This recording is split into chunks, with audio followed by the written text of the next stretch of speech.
This video is sponsored by Rattlecan Studios. More about them later on.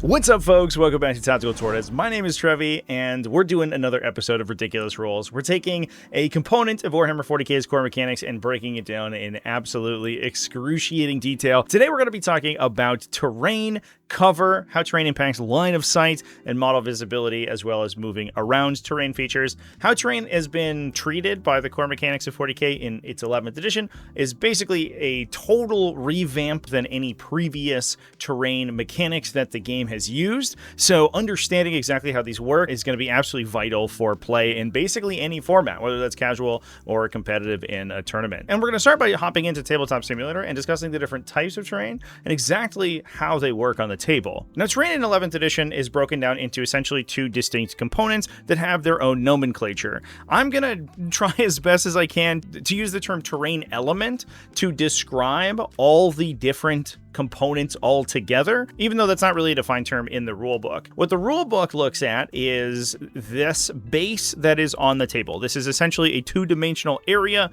the boundaries of which you demarcate on the table using a base or some sort of marker on the battlefield. This is called your terrain area, and this defines the boundaries at which that terrain is in effect. The second component of terrain is going to be your terrain features. Now, terrain features are the 3D physical elements that go on top of terrain. So, for example, that would be the walls or power structures or ruined plinths that we have on these terrain areas. And the combination of these two things, the terrain feature and the terrain area, constructs that whole terrain piece or terrain element. For clarity, the rules do allow a terrain feature to be placed on the battlefield without a corresponding terrain area, but then instruct you to define your own terrain area for it, meaning that they work functionally identically to a normal terrain element that is a demarcated terrain area plus its attendant terrain features. Now, some terrain areas may also be tagged as objective areas. These are important for missions and scoring, but there's no real difference between how they operate versus how a normal terrain feature operates. They'll still provide cover and be subject to all of the rules we talked about in this video. They'll just gain some additional rules for the specific mission that you're playing, and they'll also be the area at which your models have to go to calculate level of control and actually take those objectives. Now, there are three different kinds of terrain features, and all of them provide different effect to either models hiding behind them or to the terrain area that they're placed on. So the way to kind of consider it is that the terrain area is sort of this blank canvas that you can essentially apply effects to by assigning terrain features to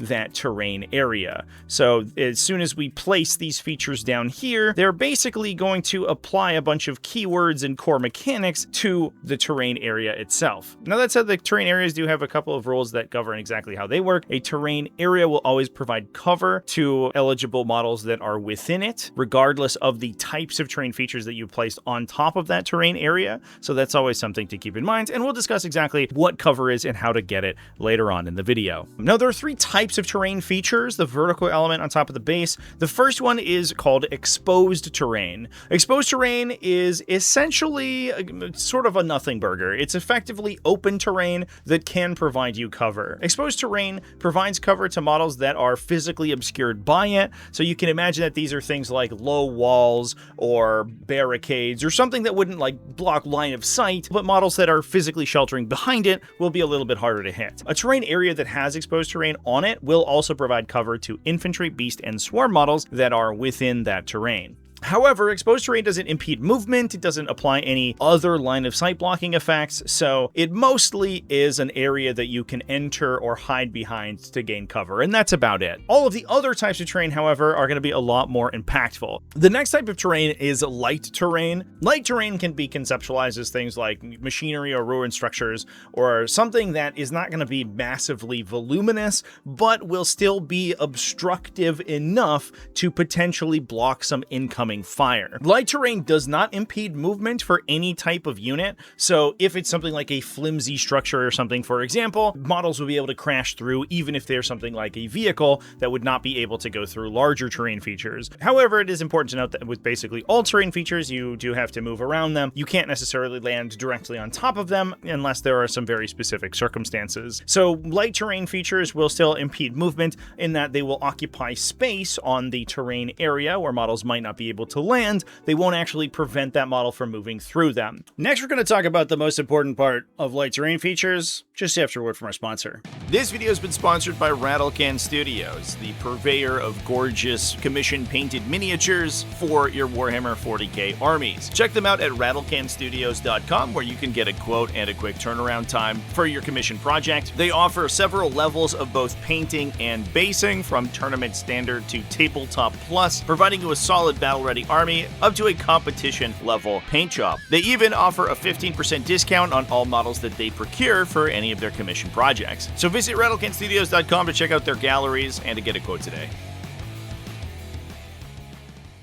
Now, the most important effect of light terrain is that any terrain area that has one or more light terrain features within it gains the obscuring keyword. And obscuring is absolutely crucial for how line of sight works in Warhammer 40,000. I'm going to discuss momentarily the third type of terrain and its effects, and then we're going to talk quite a bit about obscuring. Now, the final type of terrain is called dense terrain. Like light terrain, dense terrain also provides the obscuring keyword. However, the models that can move through dense terrain are much more restricted. Infantry, beast, and swarm models are the only types of models that can go through the vertical elements of dense terrain. It should be noted, obviously, that in all these cases, when I'm talking about models moving through a terrain feature, they can move through the templates, the terrain area, freely, but they will in some cases need to have specific keywords in order to go through the actual walls or components of a structure that are three-dimensional. Anything can go through the terrain areas freely as long as there isn't something physically blocking them. Rules to go through terrain are only pertinent for moving through the actual terrain features themselves. That's one of the reasons that the distinction between the terrain area and the terrain feature is so important. So dense terrain also provides the obscuring keyword, and lastly, it provides what is called the solid keyword, which can change how true line of sight is drawn around dense terrain features, and also improve the hidden mechanic that infantry, beasts, and swarms can gain when they are within a terrain area with one or more of those terrain features. Light and dense terrain, in addition to providing the obscuring keyword, will also potentially shield infantry that's inside it from enemies trying to detect them, and so we'll talk about that when we get to talk about the hidden mechanic. But that's the very basic core of how terrain functions in the game. Now, one of the most important defensive elements of terrain is cover. We'll hop into Tabletop Simulator here to discuss exactly how that works. Now, cover is a penalty that is applied to ranged attacking units when they attack enemies whose entire unit is benefiting from cover. And there's several different ways to benefit from cover that I'll go over momentarily. However, when you are subject to the cover penalty, your ballistic skill characteristic is reduced by 1. So if you were normally hitting on a 3, such as these intercessors here with their bolt rifles, if you were firing into cover, would go to hitting on 4s instead. If you have any penalties to your hit roll, this can apply on top of cover, so in some cases you can have particularly difficult to detect enemies that your ranged attacks will have a tough time actually finding purchase on. Now, you can gain cover in a couple of different ways. The easiest way to gain cover is for a model to be within the area of a terrain feature. Regardless of the type of terrain that you have, whether it is light, exposed, or dense, all terrain features will provide cover to infantry, beast, and swarm models that have any part of their base overlapping the area. So in this case, these Hormigons, regardless of where the attacker is shooting at them, these guys will always benefit from cover since every single model in the unit is at least partially within this terrain area. Now, the other way to gain cover is by being not fully visible to the attacker because of intervening terrain elements. Now, not fully visible is a game term that applies essentially when not every part of a defending model's miniature can be seen from the perspective of an attacking model. So in this context, you could have part of your model that's behind a ruined wall, for example, and that would make you partially visible. It's also important to note that this will also apply if the defender is entirely blocked by terrain. Obviously, if the attacker can see literally none of the defending model, that model is definitely not fully visible. In fact, it's probably not visible at all. We'll go deeper into the mechanics of obscuring terrain in a sec, but as a little bit of a preview, one thing that it does is automatically block all all lines of sight that are traced through a terrain area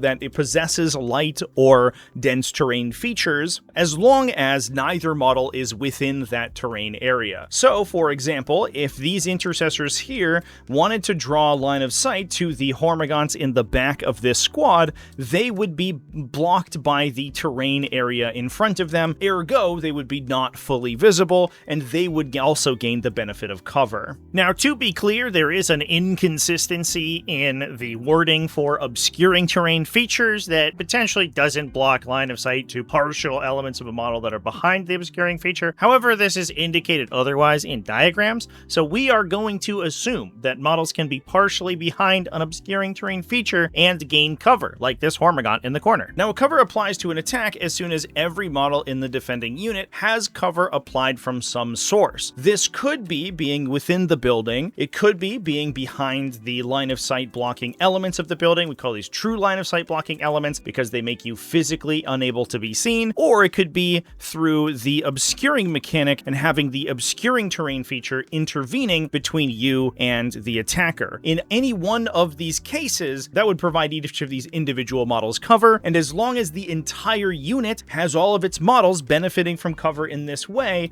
the attack is going to suffer -1 ballistic skill. Now, there's an absolutely crucial distinction here that I've seen a lot of people get wrong in the early stages of this edition, and that is that cover is determined from the perspective of each individual attacking model. This can create a situation where some of a defending unit is in cover and some is not, based on the perspective of an individual attacker. This can create some weird situations where some models in a unit may be suffering the cover penalty and some models may not. For example, we have the same example with our Hormagaunt squads being attacked by these intercessors. However, some of these Hormagaunts are not within the terrain area. This terrain area has light terrain features on top of it, so it gains the obscuring keyword and would provide line of sight blocking to models not within it, which these Hormagaunts are not. We've helpfully drawn the line of sight out from the edge of the Hormagaunt here to the edge of the terrain. This is the line that is currently being blocked by the obscuring terrain, and it means that any attack from models that don't have any part over on this side of the line will be suffering from cover, because from these models' perspective, the line of sight to the Hormagaunts here is blocked by the corner of the terrain feature, and all the other Hormagaunts are in terrain naturally. However, for these intercessors, they're going to be able to draw line of sight freely to these Hormagaunts without those models being able to benefit from cover. Because cover is only applied to a model if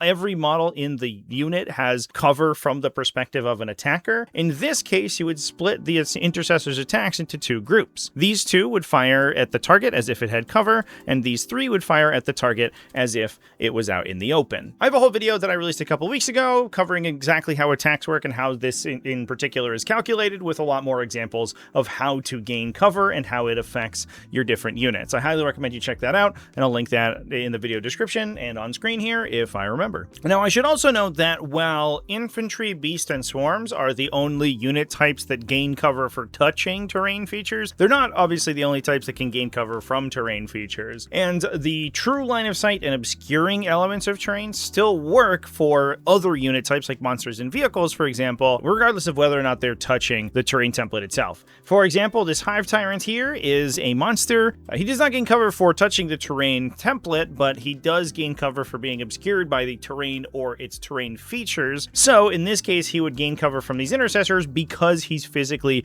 behind this wall. The same also goes for him if he's behind the obscuring function of the terrain. So just like we did with the Hormagaunts here, this guy would be partially obscured from some of these intercessors because of the corner of this terrain feature. And that gives us a good segue to talk about exactly how that obscuring mechanic works. Obscuring is one of the most powerful concepts to understand in 11th edition 40k. It is essentially a mechanic by which dense and light terrain templates can block line of sight without actually having to have physically line of sight blocking elements on top of them. It's always important to note that when we discuss any of these terrain mechanics, any terrain will still do what's called true line of sight blocking. If your miniature is physically blocked by a wall or a structure or something that's on on the template such that no line can be drawn from the attacking model to that model that doesn't pass through a solid object, those models are going to be protected regardless of the keywords that that terrain has. You still need true line of sight at all times to be able to see things. However, obscuring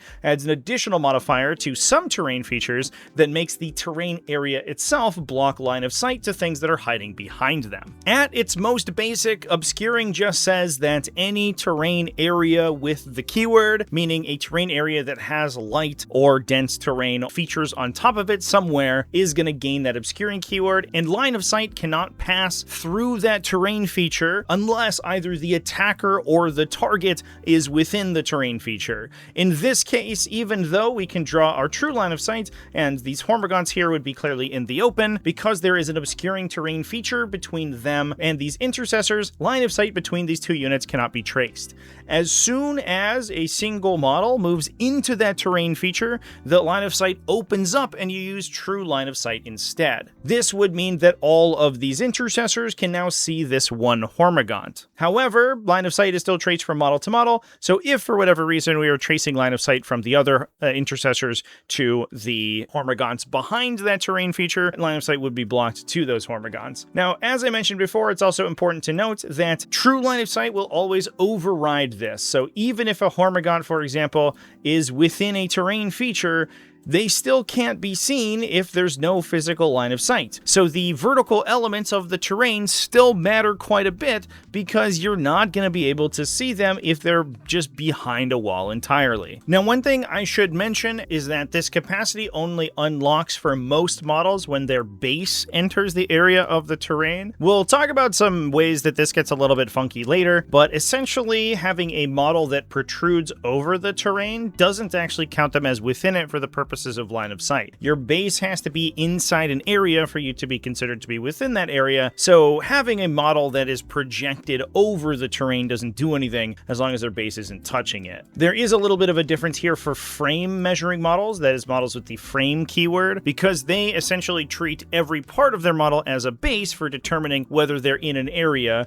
These models will consider themselves within that terrain feature if any part of them overhang. If you use traditional base measurement, however, you're going to have to touch the terrain feature with your base in order to see or be seen through that terrain. Now, just for a little bit of visualization, this is one way I like to describe the obscuring keyword to people who are confused by it. Obscuring essentially makes the terrain an impenetrable force field through which line of sight cannot be drawn. However, the force field only works against things that are outside of it. As soon as a model enters this force field, they pass through it, and they're no longer protected by the shield, meaning that things can shoot through it into you, and you can shoot through it in response. However, if neither you or the other unit is within that force field, the force field is going to protect you against everything. And that will also mean that, as we discussed before, it will count itself as a line of sight blocking element for the purposes of gaining cover, even if you're only slightly behind it. While true line of sight is always the king when it comes to drawing line of sight between units who would normally have line of sight to each other, you can kind of assume that terrain that is intervening between two models, it becomes a huge impervious pillar that's infinitely tall. If you want a little bit more of a lore-centric explanation, because these usually represent things like ruins and destroyed machinery,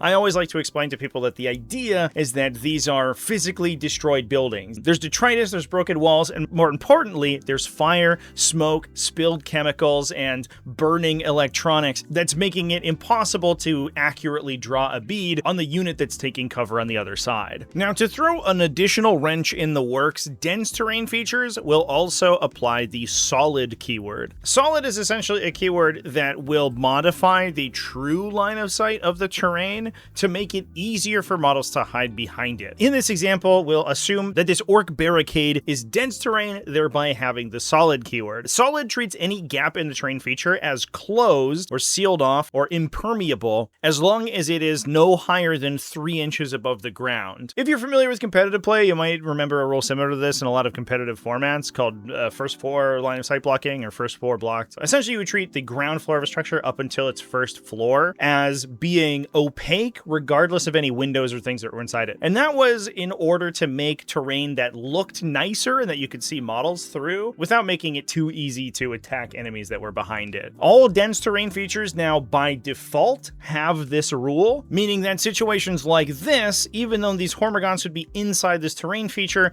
because the hole in the wall is within 3 inches of the ground, that gap is going to be considered to be closed, and that wall is going to be considered to be line of sight blocking anyway. Solid has some additional rules implications when we talk about the hidden mechanic, which is a good segue to jump into exactly how that works. Now, infantry that are taking cover within terrain features are usually fairly exposed in games of 40k. If there aren't large physical line of sight blocking terrain features that are in front of them, they will oftentimes be able to be seen. Hidden effectively represents those models moving stealthily or taking cover within those terrain areas in order to remain undetected and protect themselves from incoming enemy fire. Hidden can be applied to infantry, beast, or swarm units, the units that can also gain the benefit of cover for being within terrain areas, and it provides them what's called a detection range, provided that those models' units have not made a ranged attack within the last round, essentially checking from the start of the previous turn up until the current timing and ensuring that they haven't shot anything. This can mean that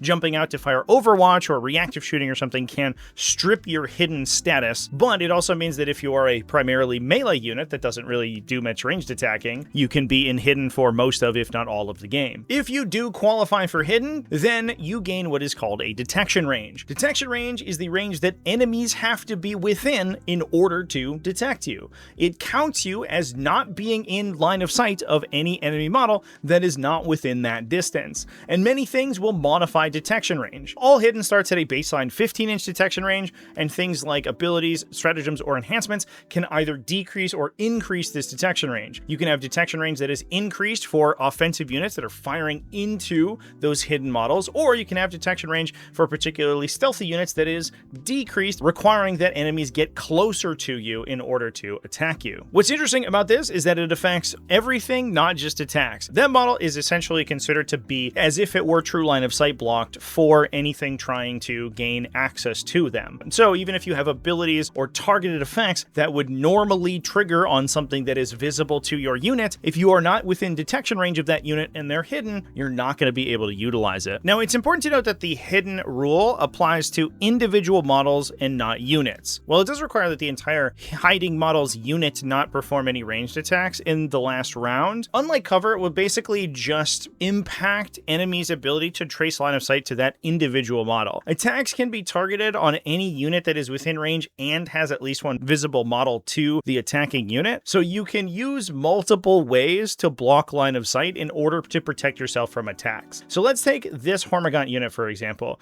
We have a couple of Hormagaunts that are in the front of the formation here, and this intercessor squad is trying to shoot at them. These Hormagaunts in the front are going to be within detection range of the intercessors, so these guys wouldn't benefit from hiding. However, these models have their line of sight blocked from the intercessors by the terrain feature itself. We do have some Hormagaunts in the back of this formation here that are within the terrain. They haven't made any ranged attacks, therefore they're going to get the benefit of hidden. In this case, these intercessors are still not able to see them because they are just outside 15 inches, meaning that line of sight to these models cannot be drawn. These models, however, are within 15 inches of the intercessors, but as we discussed before, because the terrain that they are standing next to has dense terrain features on it, it is obscuring, which means line of sight can't be traced over the area of the template. So it is possible to utilize multiple avenues of line of sight blocking to protect your models